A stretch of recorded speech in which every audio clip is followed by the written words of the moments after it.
Bom dia, boa tarde, boa noite, nerds e oprimidos de todo o Brasil. Hoje eu quero falar pra vocês de uma novela de novo, só que dessa vez não é light. Embora a leitura dela seja bem de boa, então talvez seja light sim.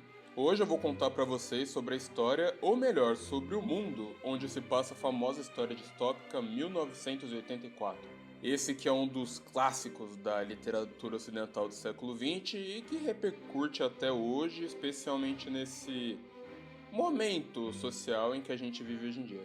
1984 é uma alegoria de um regime opressivo extremamente totalitário, então é inevitável a gente falar um pouco de política aqui, mas não esquenta não que eu não vou me posicionar, dar minha opinião específica sobre algum tema nem nada. Já tenho problemas o suficiente, obrigado. Enfim, vamos nessa. Antes da gente falar do mundo de 1984 em si, vamos dar um breve contexto, assim talvez as coisas façam um pouco mais de sentido para vocês. Se não quiser, pode pular esse trecho para essa parte aqui, mas eu recomendo que vocês vejam, vai ser bem rapidão sobre nas canelas. O autor de 1984, como alguns talvez já saibam, é George Orwell, mas esse é seu pseudônimo, vulgo apelido artístico. Seu nome verdadeiro é Eric Arthur Blair. Em inglês, nascido na Índia, quando ela era parte do Império Britânico, em 1903. Ele, no entanto, foi criado na Inglaterra, teve carreira militar, como era a tradição na família dele, e ele participou, olha só, da Guerra Civil Espanhola, o último grande conflito na Europa antes da Segunda Guerra Mundial. Acabou a guerra na Espanha, a Segunda Guerra já começa, pra quem não sabe. O Eric foi voluntário, na verdade, no lado dos republicanos, então do lado esquerdo da força, que foram os perdedores da guerra. Dentro das forças republicanas, o Eric teve lá dentro bastante contato com a ideologia comunista soviética, que apoiavam os republicanos espanhóis, e digamos que ele ficou um pouco decepcionado e concluiu que aquilo não tinha muito a ver com o socialismo democrático que ele apoiava. E esse contato e conhecimento da ideologia e do regime soviético, dos ideais e frutos da Revolução Russa, foram as principais influências para suas duas obras mais famosas, A Revolução dos Bichos e 1984, que a gente vai falar aqui. A história do cara é muito mais que isso, claro, muito mais, mas não vou me alongar aqui, não é o foco. Eu, particularmente, acho uma prática interessante a gente conhecer um pouco a trajetória de vida e as influências de autores de obras que a gente gosta ou que marcam a gente por alguma razão. Sejam autores de livros, de quadrinhos, de mangá, sejam diretores de cinema. Que às vezes isso faz a gente ter uma outra visão, ter uma outra experiência quando a gente vai reler ou reassistir, enfim. Não é essencial, claro, mas fica aí o conselho para vocês. E se forem fazer isso, por favor, façam sem preconceito, odiando ou idolatrando o cara pela ideologia dele. O Orwell critica o extremismo nas obras dele, o extremismo em potencial dos dois lados. E no caso dessas duas obras, ele faz isso mais na esquerda, mesmo ele mesmo sendo um socialista. Em outras palavras, não sejam ignorantes, nem chatos. Mais uma coisa importante sobre 1984 é a sua época. O livro foi publicado em junho de 49, foi a última obra do Orwell, sua magnum opus, o trabalho pelo qual ele é mais conhecido, meio ano antes dele falecer. Ele faleceu com menos de 50 anos. Por que a época é importante? Em 49, a Segunda Guerra ainda estava fresca na memória. Nazismo, fascismo, imperialismo nipônico. Nipônico quer dizer japonês, tá? Tinham acabado só há 4 anos. Quase que a pandemia pra gente. Ela ainda tá fresca na sua memória, não é? É, rapaz, tempo voa não, ele explode. Mas enfim, os países europeus estavam se recuperando ainda em todos os aspectos. O Estado de Israel tinha acabado de ser criado, a Índia tinha acabado de se tornar independente, a Guerra Civil Chinesa estava para acabar e a Guerra da Coreia estava para começar, iria começar no ano seguinte. É importante porque a Guerra da Coreia foi considerada o primeiro grande conflito da Guerra Fria. Aliás, a União Soviética só ia testar com sucesso a primeira bomba deles em agosto de 49, 2 meses depois que o livro foi publicado, o que significa que naquela época os Estados Unidos eram a única potência nuclear do planeta ainda. E por isso, por mais que você pesquise aí na internet, vá dizer que a Guerra Fria já começou logo em 45, quando a Segunda Guerra acaba, é mais ou menos, mais ou menos. Afinal, a gente não tinha duas potências nucleares ainda e nenhum grande conflito direto marcante entre as ideologias opostas e tudo mais. Se bem que todo mundo da época já esperava que os dois iam entrar em conflito alguma hora. Tanto que o Orwell retrata esse cenário no livro dele, um pouco, de certa forma. Sem mais delongas, como vocês podem imaginar, esse 1984 não tem nada a ver com o nosso ano de 1984. Não tem Tetris, não tem Macintosh, provavelmente não tem Michael Jackson também, e Hollywood deve ser bem diferente dessa que a gente conhece hoje. Aqui, o mundo é dividido em 3 superestados: a Eurásia, a Lestásia e a Oceania. E tem esse território aqui que é constantemente disputado pelos 3. Mas depois a gente entra nisso. A Inglaterra, a Grã-Bretanha, o Reino Unido, faz parte da Oceania. Mas ela não é chamada de Inglaterra, nem de Grã-Bretanha, nem de Reino Unido, mas de Força Aérea 1. Londres, porém, ainda é chamada de Londres, e é de Londres que a história é contada. Quando exatamente o mundo do Orwell deixa de ser o nosso mundo para se tornar esse mundo de 3 super ditaduras, esses 3 super totalitários aí? Lembrando que ditadura e totalitarismo não são exatamente a mesma coisa. Provavelmente, durante ou logo depois da Segunda Guerra Mundial.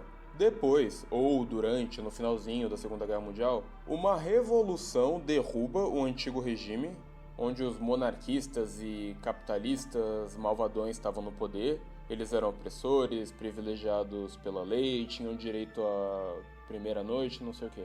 A revolução vence. Esses caras são tirados do poder e então surge o partido, fundado pelos revolucionários, óbvio, e eles tomam o lugar dos caras.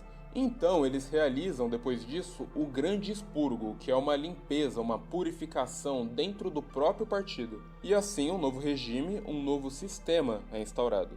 O Grande Irmão, o Big Brother, atual, infalível e perfeito líder do partido, portanto da Oceania, e o Goldstein, que é considerado um traidor, são os únicos fundadores notáveis que sobraram. Pra quem não percebeu, ou para quem só não conhece, basicamente o que eu acabei de escrever aqui foi a Revolução Russa. As influências do Orwell que eu falei, lembra? Com isso, e também pelo ponto de vista do Winston Smith, o protagonista, a gente pode assumir que o regime atual tem lá seus 40 anos por aí. A Oceania, propriamente dita, é governada pelo partido seguindo a ideologia do Socin, abreviação para socialismo inglês, que prega absoluta vigilância e controle do povo, da história, da informação, até mesmo da linguagem e das próprias palavras, deliberadamente criando uma nova língua oficial, a nova língua, que de tempos em tempos, devagarzinho, vai substituindo a nossa língua padrão, a velha língua. O pessoal aqui é criativo para dar nome, vai se acostumando. Tá bom, leigo, uma nova língua, e daí? As palavras, elas têm poder, rapaziada. Como nós, usuários de internet, sabemos muito bem. Conseguindo alterar, reduzir, limitar, atribuir novos significados às palavras é uma maneira poderosíssima de manipular a comunicação, portanto, a informação, portanto, a população e os indivíduos. Sabe, por exemplo, quando você está sentindo uma dor ou incômodo físico, ou até psicológico mesmo, mental, emocional, não sei, mas você tem dificuldade de descrever para o seu médico o que é, onde é, o que é exatamente que você está sentindo, aí por causa dessa falta de precisão e clareza, você tem medo de receber um tratamento errado, ou ele te receitar o remédio errado porque ele não entendeu exatamente o seu problema, porque você falhou em comunicar ele. Não sei se eu me fiz entender, olha só que irônico. Mas esse é um exemplo. Se as palavras e termos conhecidos e formalizados são muito dúbios, imprecisos, vagos, distorcidos, quem tem o poder pode atribuir o significado ao que ele fala que ele quiser, distorcer o que você fala, fazer os outros entenderem de forma distorcida ou errado o que você fala, enfim. Ainda bem que é ficção, não é verdade? Fica aí pra vocês, e pra mim também, a importância de ter um bom português formal. E um vocabulário rico. Esse aí eu ainda tô devendo um pouco.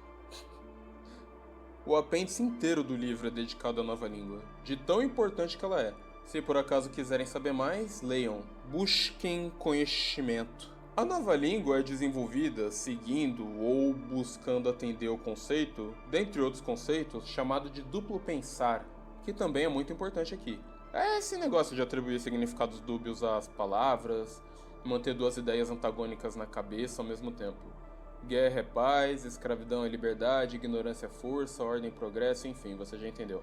Acreditar de forma genuína nas contradições, em ideias antagônicas, em coisas que podem ser positivo ou negativo, é um conceito fundamental para a nova língua e para o controle que o partido exerce sobre todo mundo. Ela está presente não só na nova língua, mas nas ações de controle e vigilância e distribuição de informação em si. Mais tarde eu dou um exemplo prático disso. Bom, praticamente todo regime político, seja democrático, seja autoritário, é composto de diversas entidades e instituições, e o partido e a Oceania não são diferentes. Tem a Liga Juvenil, por exemplo, que doutrina a jovenzada desde pequena. Tem a Polícia das Ideias, pelo nome e contexto acho que já dá para entender o que ela faz.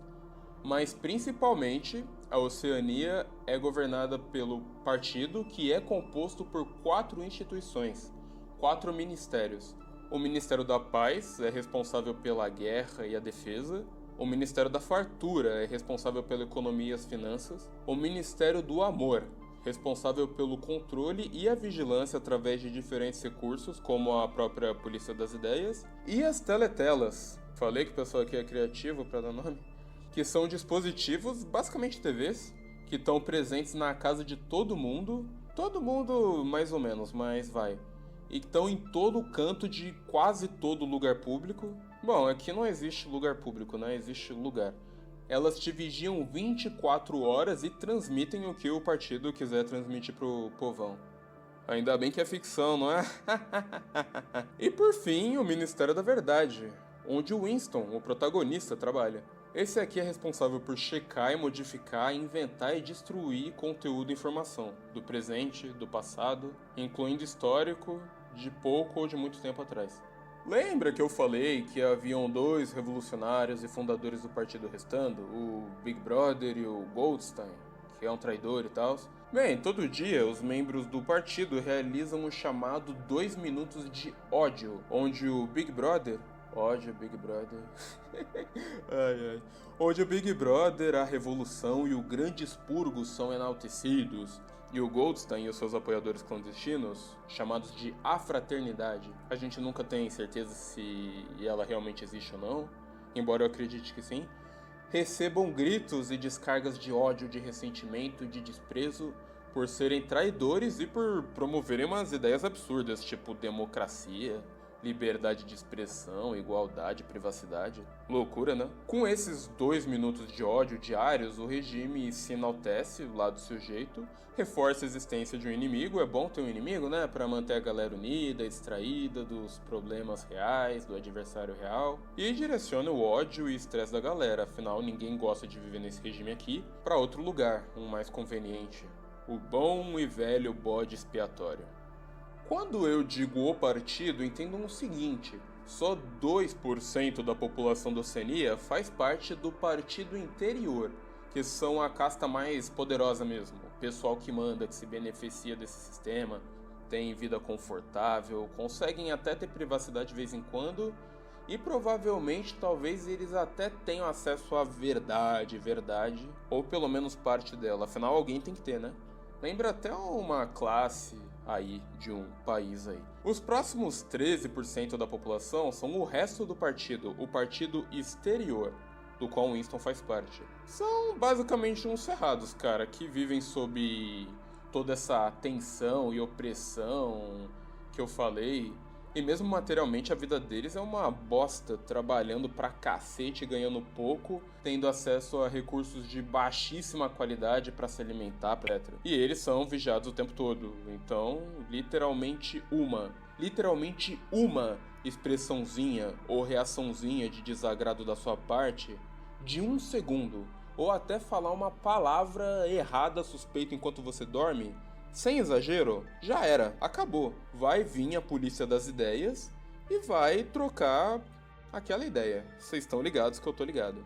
O pessoal aqui aprende desde cedo, de maneira meio que intuitiva, a ter controle absoluto sobre as expressões faciais e sobre o controle do pensamento. Se deixam extravasar nesses 2 minutos de ódio, né? Por fim, tem o restante 85% da população, os proletariados, aqui chamados de proles. Pô, leigo, esse daí você nem precisa escrever, são ainda mais fodidos, é óbvio. É, mais ou menos. Aliás, se eu tivesse que escolher entre ser do partido exterior ou um prole, eu acho que eu ia escolher ser um prole. Ok, eles no geral vivem na miséria mais que o pessoal do partido exterior. Ok, eles trabalham ainda mais, ok. A expectativa de vida deles é bem mais baixa. Ok, eles recebem suporte absolutamente zero do regime com qualquer questão. Onde eles vivem tem mais violência e tudo mais. Isso tudo é verdade, ok. Porém, se o regime não ajuda, ele também não enche muito o saco. Ele fica de olho nos proles, dá uma vigiada, mas contanto que eles não façam nada muito suspeito ou potencialmente ameaçador e continuem como eles estão, sustentando essa máquina toda, o partido meio que deixa eles pra lá. Nas palavras do próprio partido, proles e animais são livres. A maior parte deles nem teletela tem em casa. Quase certo que o partido não tem recurso nem estrutura pra vigiar essa galera toda. Não tinha smartphone nem banda larga na época, né, cara? E dentro das suas áreas afastadas e despercebidas do resto do pessoal, eles podem festejar, dentro de algumas limitações, podem cantar, podem trepar, podem fazer o que eles tiverem vontade no geral. Oxi, leigo, pera. Oxi. Pode fazer as libidinagens, não? Tu deve estar querendo saber agora, né? Poder, pode. Se tiver propósito. Os relacionamentos aqui, eles são extremamente objetivos e práticos. Renovar a população. E o sexo, que não seja para fins de reprodução, é extremamente desencorajado, para não dizer outras coisas. Se bem que, com isso aqui te olhando, acho que nem precisa proibir, brocha qualquer um. Aliás, não só o sexo, mas o romance no geral... Os laços de amizade, de comunidade e até familiares são totalmente desencorajados e extremamente regulados. Os pais, embora até sejam encorajados a amar seus filhos, os filhos não são encorajados a amar os pais de volta. Pelo contrário, com a doutrinação que o regime faz nas escolas desde pequenininho, como eu falei antes, você tem praticamente um vigia a mais na sua casa e a criançada é incentivada a denunciar qualquer deslize dos seus pais. Até usando isso como arma de ameaça, às vezes, e tal. Uma sociedade inteira formada desse jeito, ou seja, fodeu, né? Em bom português, não tem escapatória dessa merda, não. Por que o partido faz isso?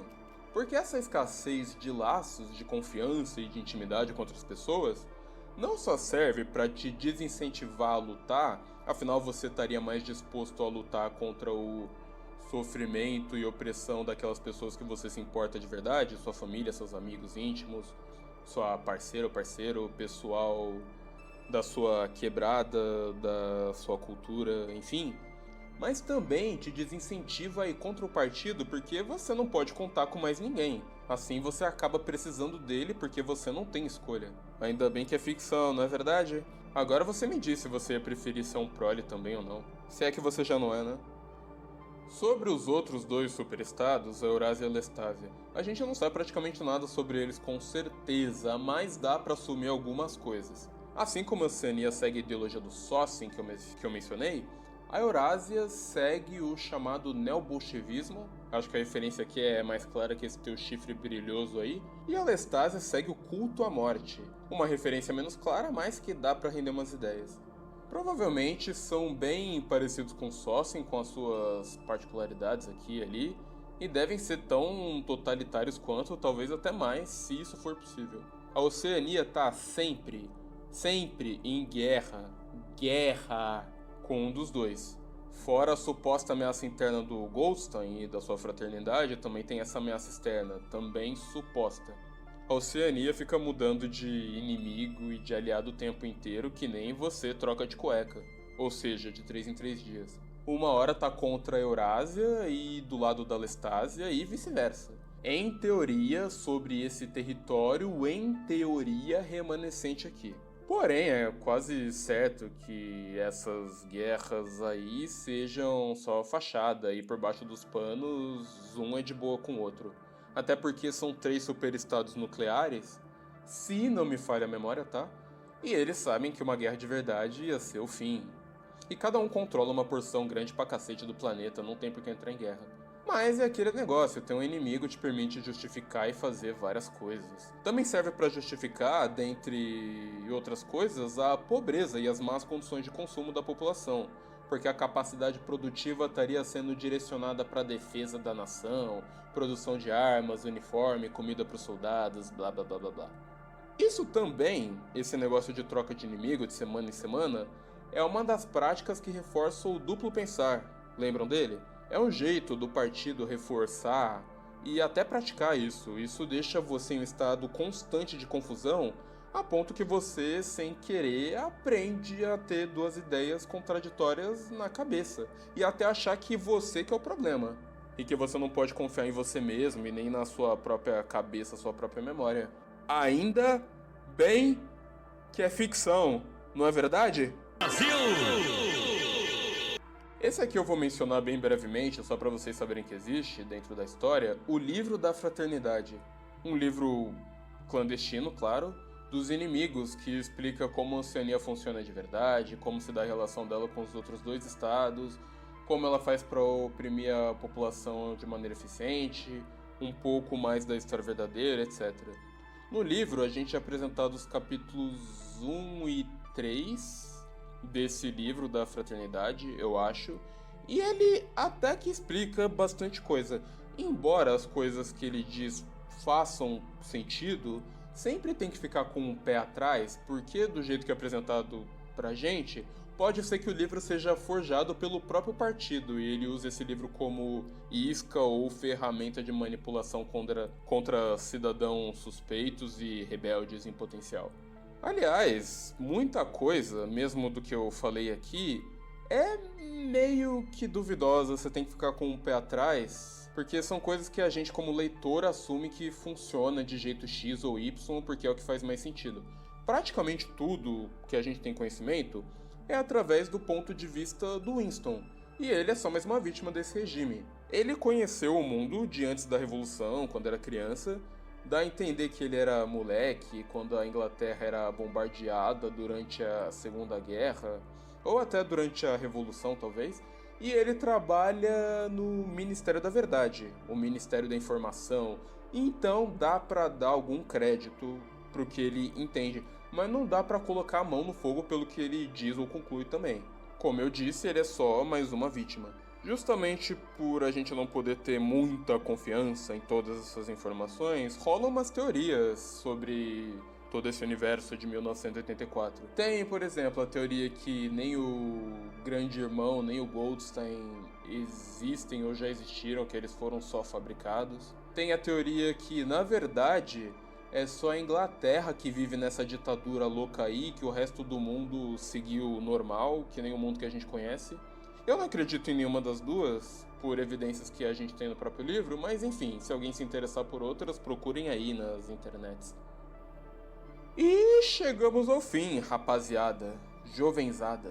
Espero que tenha despertado o seu interesse de ler essa obra. A leitura não é difícil, tá? Embora você fique meio tenso quando lê. Um cadinho tenso, é bem tranquilo. Pra quem não tem o hábito de ler, inclusive, e até quer começar a ter, sei lá, eu recomendo, porque é bem de boa mesmo.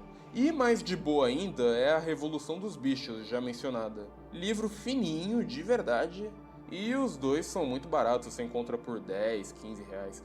Tem também o filme de 1984, lançado, olha só, em 1984, para quem preferir.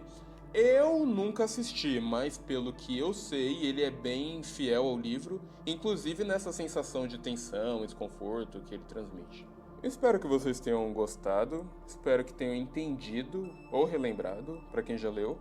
Espero não ter sido muito maçante, muito pedante, muito chato.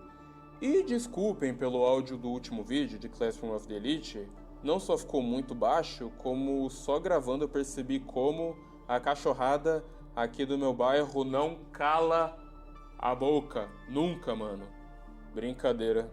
Mas ok, difícil guardar rancor de cachorro, né? Fazer o quê? Se você gostou, deixa o seu like. Se você não gostou, deixa o seu dislike. Pro fim desse mês, eu pretendo trazer um vídeo de um mangá que eu tô muito ansioso pra trazer e que eu não vejo muita gente falando sobre, infelizmente. Talvez falem, mas eu não vejo. Não do mangá, pelo menos. Então, se não quiser perder, se inscreve. Ou não, né? Mas não esqueça de voltar aqui, beleza? E é isso. Vejo vocês nesse próximo vídeo. Falou, jovenzada. Fui!